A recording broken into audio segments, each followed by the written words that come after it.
Carolina Panthers trading up with the Chicago Bears. So with that trade, the Panthers received the number 1 overall pick. The Chicago Bears received pick 9, pick 61, so a second rounder, a 2024 first rounder, a 2025 second rounder, and wide receiver DJ Moore. Chase, what are your thoughts on this trade?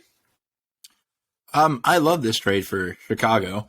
I thought it was an awesome trade. Honestly, the Panthers, I didn't think they had to give up too much, but losing DJ Moore is rough, but they get their guy. I think, they like their quarterback. I think the whole them wanting to trade back down is kind of phony. I think they know who they want. They went up there to get him. I think they're just trying to say that because they don't want Bryce Young. So maybe if the Texans want to jump them, and they move down 1 pick, but they're not going to trade back with like the Colts or the Cardinals or anything like that. They're staying either at 1 or 2. And I think it's Anthony Richardson. But back to the trade, I think more of it is it's a good trade for Chicago. They got basically 2 picks back. They swapped 1 and got the first next year. And they fixed their wide receiver room. They went from one of the worst wide receiver rooms to having Claypool, Mooney, and now DJ Moore, an elite wide receiver for a very minimum price. So I think I like it. I like the trade for both teams. I think it's kind of a win now trade for Carolina, which I'm not sure why they're winning now. I don't think there's a quarterback that I would give up the bus for, but I thought it was a pretty good trade. And it's good to see that, we knew Chicago was going to trade out of it. It's Justin Fields' team. I really like Fields, so I'm all in favor for this trade. I thought they got the deal done. I thought it was a good trade by Pools.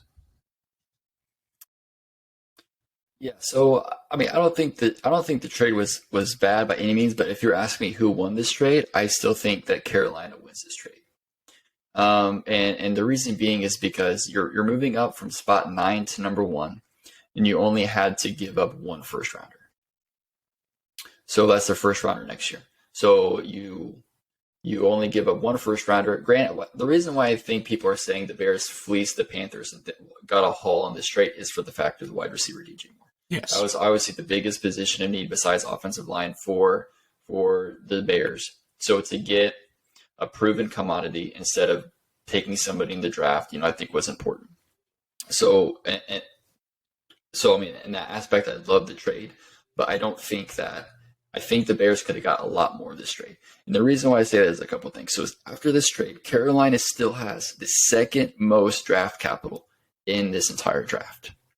So you trade up from 9 to number 1, and you still have the 2nd most draft capital. That can't happen. If you're trading up to the number 1 pick, you can't be left with the 2nd most draft capital. 2, the 2nd round pick they gave up was not even their own 2nd round pick, which is pick 39, but it's pick 61, which was the 2nd rounder they got in the Christian McCaffrey trade from 49ers. So the Bears could have got, another pick in the top 50. Instead, their 2nd pick is pick 61 instead of the top 50. So they could have got pick 39. Instead, they get pick 61. And they only get 1 first rounder. The 49ers had to give up 3 first rounders to go up to pick number 3. Pick number 3, they had to give up 3 first rounders. This is for pick number 1, and they only had to give up 1.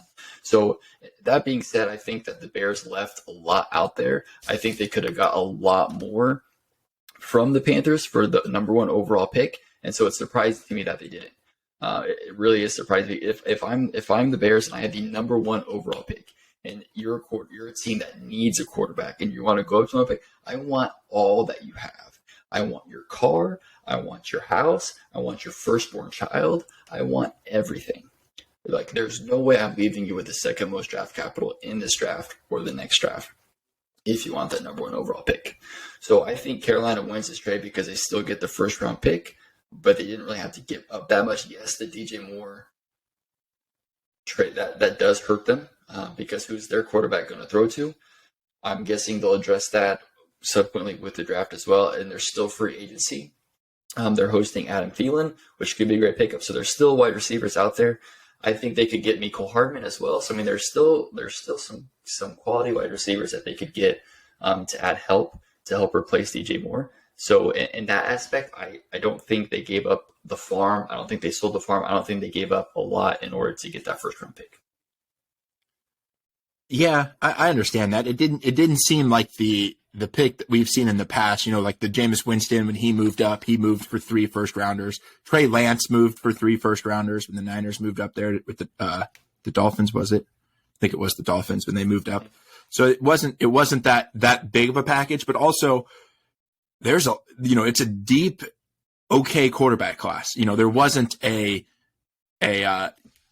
Caleb Williams or a Joe Burrow or a Trevor Lawrence. There wasn't that guy that they needed, and Chicago had zero reason to take that pick, especially with the off the field issues of Jalen Carter and Will Anderson. It's a good edge class, so he's a great edge, but there's also going to be a great edge selected, all the way down, maybe even the 20s.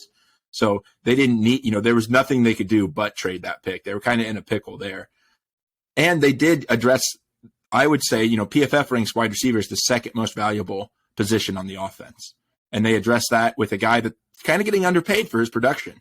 He had crappy quarterback play for almost all of his career. He's put up almost 1,000 yards every season. The guy's a stud, and I'm very jealous that Chicago got him over Green Bay.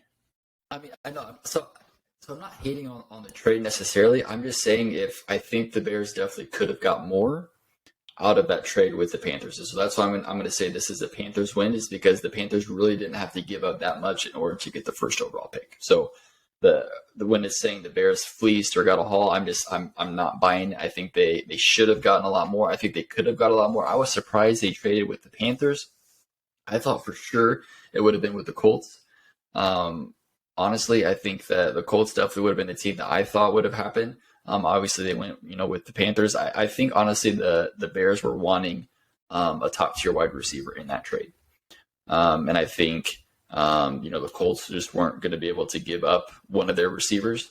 And I think that the Panthers decided, for the number 1 overall pick for the quarterback, they want to be their guy, that it would be worth giving up their star wide receiver. So I think that was probably the deal of that trade that the Bears were looking for, that a lot of teams probably weren't comfortable doing.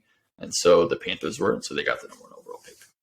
Yeah, that was the rumors, is that the Panthers wanted to give them another second and another first in 2025 to, instead of DJ Moore, and Ryan Poles says, no, we want a wide receiver. They must have not trusted a wide receiver early in this draft, or maybe they didn't think they could get, choose wide receiver over all the holes their defense has.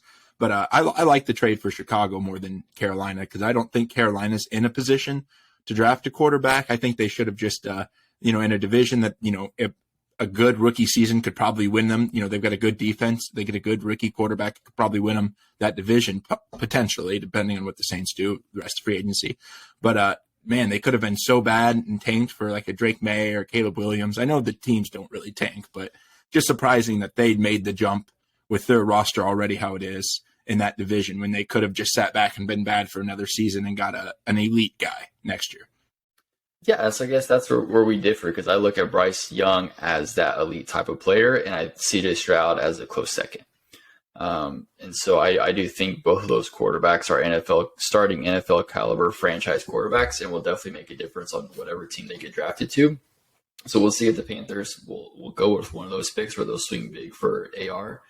But I think that when you look at the rate that teams are going, it's hard to sit back and wait for another year to try to get the guy.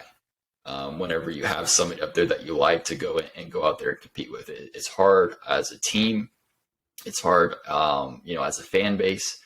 And so it's tough to willingly go in to do that, especially if you're a true competitor. So I think the Panthers found themselves in a position, they say, hey, any of these top guys, obviously they know who they want. I don't think that you don't trade up to number 1 pick and not know who you're going to get.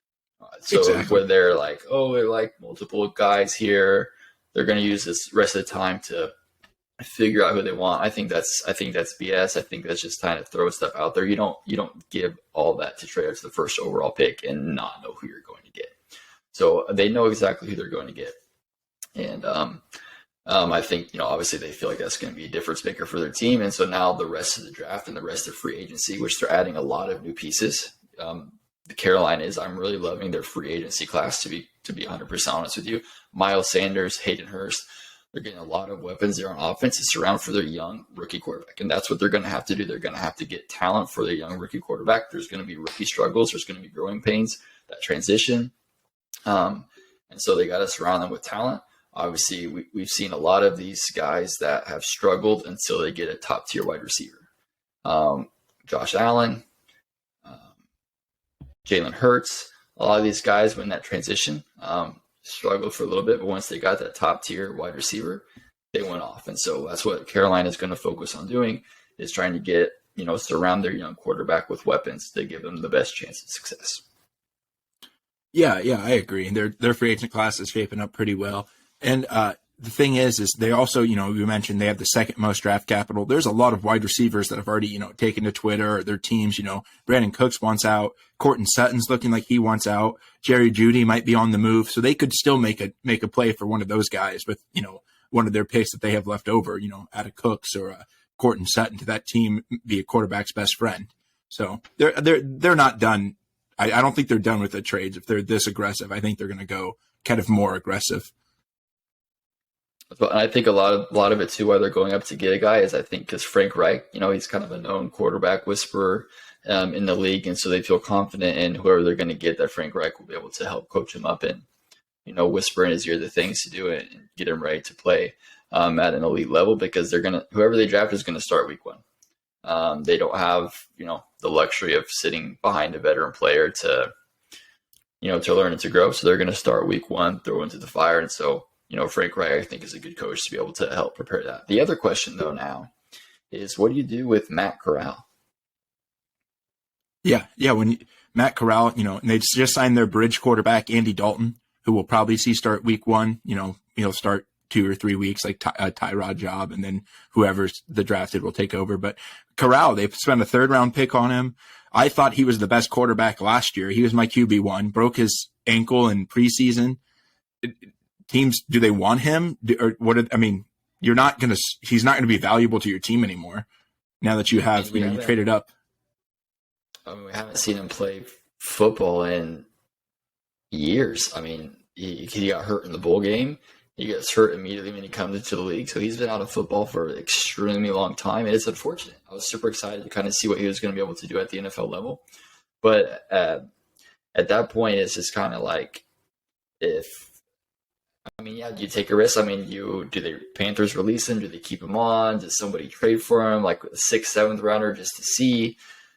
There's a lot of different things that can happen, but I kind of imagine it kind of like a Josh Rosen situation, where you're just never really given a legit chance to go out there and play. Whenever you do get a chance, it's just, it's not good enough to warrant any more time. And so it's one of those things where it really sucks, but it's the problem whenever you get injured and when you lose time, like we kind of talked last week, the best ability is availability. And when you don't have, especially when you're a young player like that, and you haven't been able to show much of your stuff, it's hard for a team to really take that chance on you.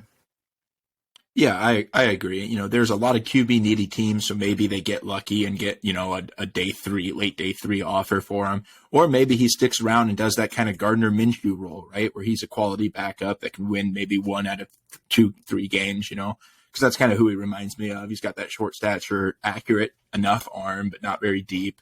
So, who knows? He could be their career backup to replace, in case of injury. The fans' favorite player on the field is the backup quarterback. That's always what they say. So who knows? Maybe he just relinquished to that role before he even gets his chance. He was only a day 3. Here he's a 3rd round, late day 2 pick. So it's not like they wasted like a first, like the Cardinals did for Chosen Rosen, but. True that. Well, hey, we'll see what happens as the draft gets closer, to see what the Panthers do with that new number 1 overall pick. Like I said, I think that the Bears could have got a lot more from him, but we'll see what happens.